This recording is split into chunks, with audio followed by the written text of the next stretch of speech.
Kita tengok buku tersesat Kebatilan Gerakan New Age kat dalam ni. Ahmad Ikram Muhammad Noor. Saya mula kenal Ahmad Ikram Muhammad Noor ni melalui video yang beliau terbitkan di dalam internet, dalam Facebook. Okey, beliau terbitkan dalam Facebook, banyak membantu saya memahami benda-benda baru yang meresap masuk ke dalam budaya kerja atau budaya hidup orang kita, terutamanya di Malaysia.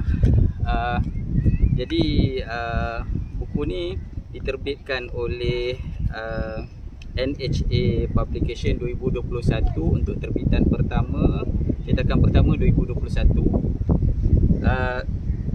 Tebalnya 312 muka surat dan saya suka, sebenarnya terus terang saya suka dengan susunan editorial dia. Walaupun dia bukan buku berkulit tebal dan color, tetapi huruf, antara huruf dia tu, dia punya spacing dia tu memudahkan pembaca kritis macam umur-umur macam saya dia. Sebab bagi saya buku ni adalah berat, yang mana ia melibatkan pemikiran. Untuk bab 1 dan 2 tuan-tuan, bab 1 dan 2 ia memerlukan kita menghafal beberapa istilah-istilah saintifik, beberapa istilah falsafah yang supaya kita boleh hadam buku ni dan menjadi faham. Sebab kalau kita tak faham buku ni, habis kita tak tahu apa benda sebenarnya. Dan bagi saya penulis ni juga adalah penulis yang kritis, sebab berdasarkan ilmu-ilmu yang beliau ada dan juga sumber rujukan dalam bibliografi ini amat banyak sekali, begitu ilmiah, dan kalau dibaca secara santai memang takkan dapat. Memang memerlukan kita fokus terhadap isi kandungan buku ini. Jadi antara istilah-istilah yang kita kena faham adalah istilah-istilah mengenai corak pemikiran batiniah, corak pemikiran batiniah, yang mana berpunca daripada banyak falsafah-falsafah daripada zaman Greek kuno yang meresap masuk ke dalam agama, falsafah-falsafah lain yang mana dicampur dengan ajaran agama-agama lain, tak terkecuali agama Islam, yang mana menyebabkan ianya dilihat sebagai satu amalan yang keagamaan, padahal ia bukanlah bersifat keagamaan tuan-tuan. Ia adalah lebih merupakan kepada idea-idea spiritual yang bercampur aduk, menyebabkan kadang-kadang kita keliru, terutamanya pada orang awam lah. Jadi bagi saya, para asatizah ataupun guru-guru agama patut tahu tentang ilmu-ilmu sebegini, sebab kebelakangan ini banyak dalam self motivation program, dekat dalam program-program orang kata macam jati diri, program-program yang melibatkan kegerak kerja berkumpulan, kadang-kadang dimasukkan unsur-unsur batiniah tanpa kita sedar, tanpa kita sedar. Kalau kita tengok tuan-tuan, Islam tidak terkecuali dalam perkara ni. Kalau Kristian pun dah masuk, dan juga dengan agama-agama kitab, ahli kitab ni antara yang paling banyak menerima kesan daripada ajaran batiniah ini tuan-tuan, ya. Antara perkara-perkara yang perlu kita faham seawal 2 bab yang pertama daripada buku ini adalah mengenai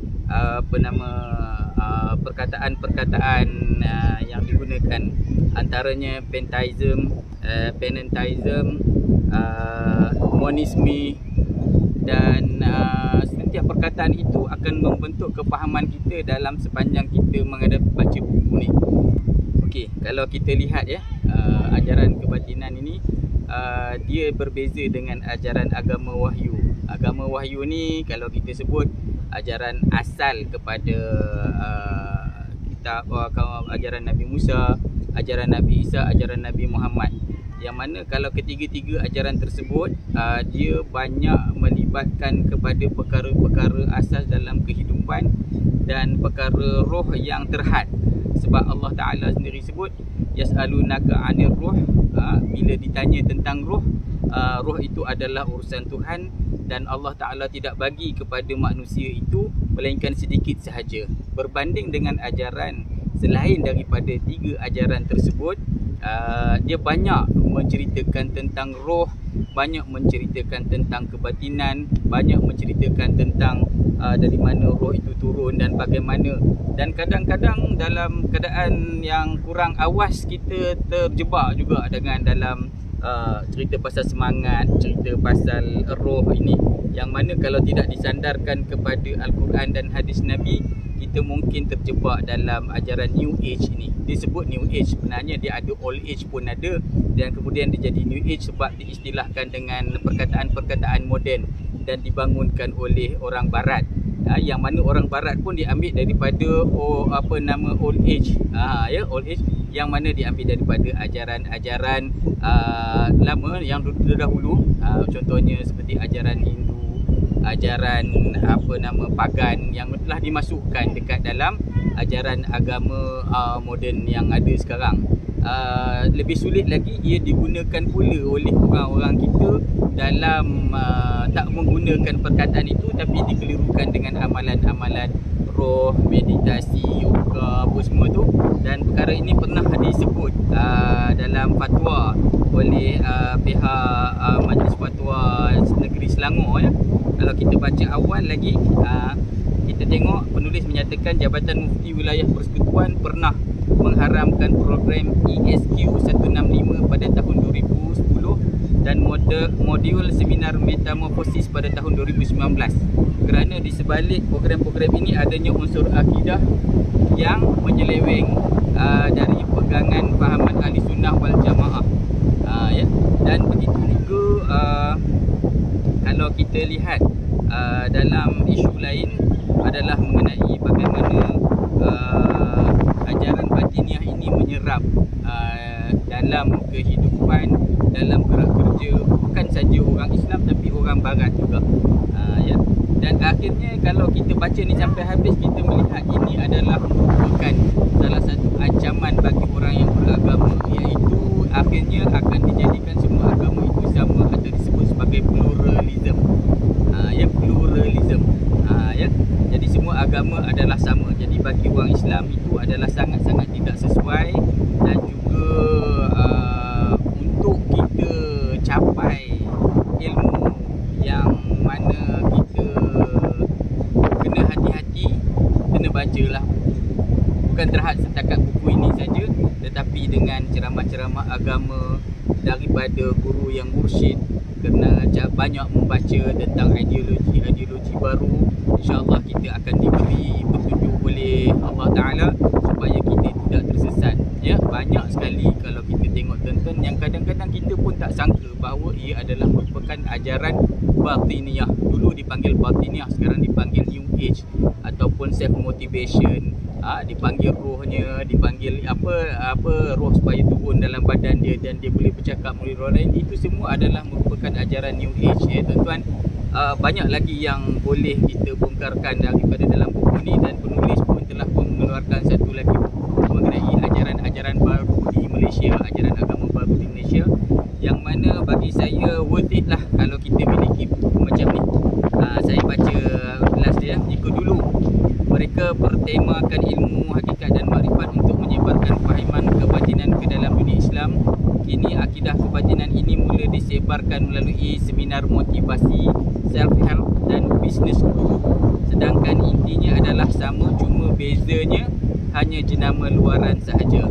Gerakan New Age telah berjaya menjadikan akidah syirik dan amalan kebatinan sebagai satu fenomena di Barat, dengan pelbagai idea dan amalan seperti law of attraction, aura, reiki, numerology, hipnosis, bibliomancy, meditasi dan banyak lagi. Buku ini akan membahaskan apakah masalah dasar daripada akidah kebatinan dan mengapa umat Islam perlu sensitif terhadap perkara tersebut.